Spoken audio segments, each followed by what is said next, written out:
Old city کے be be کا چشمے کے قریب مکان میں اچانک آگ، گھر جل کر خاکسار۔ تلنگانہ کے دارالحکومت شہر حیدرآباد کے پران شہر کے علاقے بی بی کا چشمے کے قریب ایک رہائشی مکان میں اچانک آگ لگنے کا واقعہ پیش آیا، جس کے باعث کچھ دیر کے لیے پورے علاقے میں خوف و ہراس پھیل گیا۔ ابتدائی اطلاعات کے مطابق مکان کے اندر نامعلوم وجوہات کی بنا پر اچانک آگ بھڑک اٹھی۔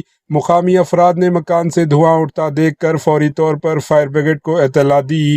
اطلاع ملتے ہی فائر بریگیڈ کی گاڑیاں موقع پر پہنچ گئی اور بروقت کارروائی کرتے ہوئے کچھ ہی دیر میں آگ پر قابو پا لیا گیا۔ اس حادثے میں کسی قسم کی جانی نقصان کی کوئی اطلاع نہیں ملی، تاہم مکان میں موجود گھریلو سامان مکمل طور پر جل کر خاکسار ہو گیا۔ ذرائع کے مطابق آگ لگنے کے ممکن وجہ شارٹ سرکٹ بتائی جا رہی ہے۔ پولیس اور فائر ڈپارٹمنٹ کے حکام موقع پر پہنچ کر واقعے کی جانچ پڑتال میں مصروف ہے۔ مزید تفصیلات کا انتظار کیا جا رہا ہے۔ Bureau report, AHN news.